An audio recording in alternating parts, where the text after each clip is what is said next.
is incredible. You get booked on shows, you get edibles, and you get to be friends with Marcella. It's all, there's no downside.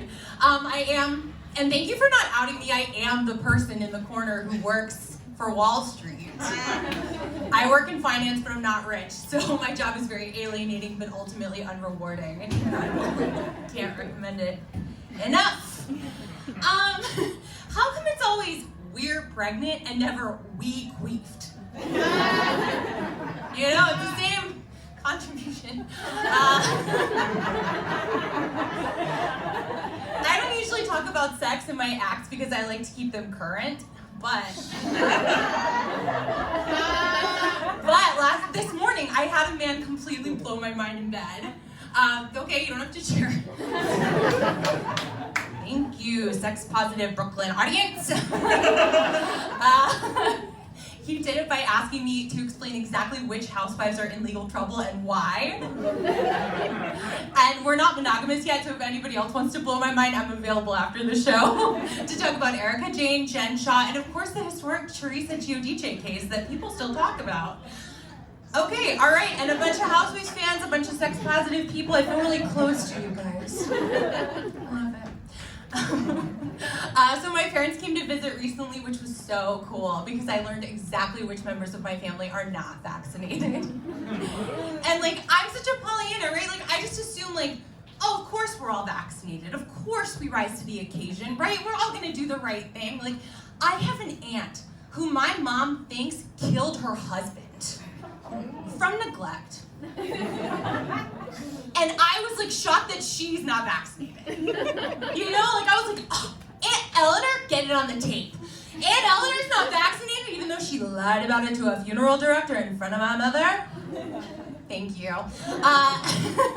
But like, if you really, really think about it, these anti-vaxxers are incredible for comedy, right? Because what is comedy if not tragedy plus time? And these people are giving us both. And that joke isn't funny, but doesn't it make us all feel smug, and isn't that kind of good? If we can't laugh, we can at least go, we're better than them, and that's what matters. People are really doing 23andMe, huh? They're like really still giving away their DNA to a corporation as though they're not gonna share it with the government.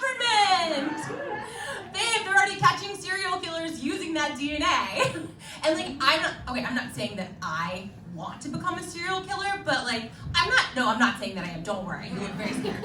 But it's just like, I don't want to have a bunch of career paths closed off to me the older I get as a woman, you know? Like, it's like, what avenue will I go to after comedy? I don't know. Also, specifically white people, what are we looking for? What do we think we're gonna find in those DNA results? It's not gonna be good. Oh my gosh, you're 1/32nd Cherokee. Oh, you're 1/16th West African. How do you think that happened? They didn't meet in college. Like, me personally, I like to think of my ancestors, okay, I used to have mice in one of my apartments. Not recently, thank you. I work in finance. And like, you would like turn off the light and hear rustling in the trash can, which is fine because a plastic bag can settle for 2, maybe 3 hours, right? As long as you never flip on that light, you never have to find out. Like, I'm not flipping on that DNA light. I'm not lifting up that blanket because you know they covered it in smallpox. I did that joke once and a comedian after me came up and was like, wow, no respect for our ancestors. And that's an impression. That's not like a mean generic white woman voice. That is a true blue impression. And I did it, but it did make me think like, wow, how would I feel if my ancestors walked in that door and saw me on this stage talking into a microphone about them, and then screamed, "Burn her, a witch!" Like, a woman wearing pants? We're not gonna get along, you know? Like, I don't care if I alienate them. Also, they are dead.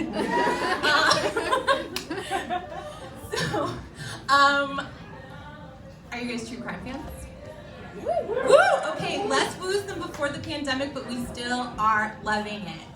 I also love true crime, and not just because as a fat white woman in her 30s getting murdered is like pretty much my last shot at getting famous at this point. I'm walking around headphones in, ponytailed up like, oh no, I hope nobody sees I'm alone after dark. But honestly, that's like dumb because most murder is done by an intimate partner. So once again, single people pay the price. My favorite true crime documentary is The Slender Man on HBO, now HBO Max, of course. And like that one, I know, right? Okay, we've got a fan. We've got a fan for the rest of you. So the Slender Man is an internet meme. He's like a tall, sexy shadow. Like if you took a picture of me, you might get a Slender Man. He's like Crispin Glover, but like taller, you know, long fingers. And if you murder one person, he'll let you live in his house in the woods for free. I think we all know one person we would like to murder. All of us here pay New York City prices and rent.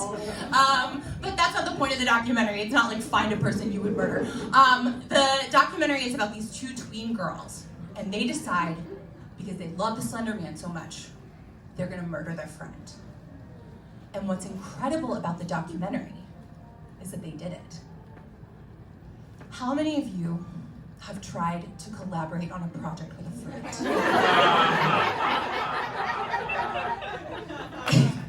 It's hard to get it done, you know, like we don't all get there, they got there. It's really impressive, the youth. Their friend survived, but that's not their fault. You know, you just put your work out there into the world and you get help how it's received. So I do yoga. Incredible, a white woman doing yoga, no one's ever heard of that. And I do it for like, you know, exercise, etc. But I also do it a little bit because I could eventually be crushed to death by my own boobs, you know? Like I like to think the paramedics like coming into the apartment like, oh no, she was crushed to death by her own giant, enormous tits. And then the other paramedic is like, I don't think she could have gotten those tits up there without that lithe, thick body, you know what I mean? And then they're like at each other's throats like, tits, body, and then somebody else has to come in and break it all up and say, whoa, we can't decide this here. We have to go to the medical examiner. So then they take my body down to the morgue, and the medical examiner, he works overtime, he works all night. He comes out and he says, there's no way to conclude whether it was the tits or the thick, lithe body. And the paramedics, they part as friends, but something's changing them forever, you know? And then we're at my funeral, somebody's giving a eulogy, she died doing what she loved, and then somebody in the audience, congregation, stands up and goes, yeah, having giant tits. And then someone on the other side, and a lithe, thick body! And then the whole congregation breaks out into a brawl, you know? Like, my mom is crying because she's just now realizing I was high in life. My brother's crying because this is very gross for him. My dad's crying because I am dead. It is actually very sad. My cousins are fighting too hard. We're from the South, so y'all get it. And I'm just smiling above with my 4 giant-breasted, flexible grandparents looking down on it all. And that's what I think of when I'm in Shavasana. Thank you guys so much.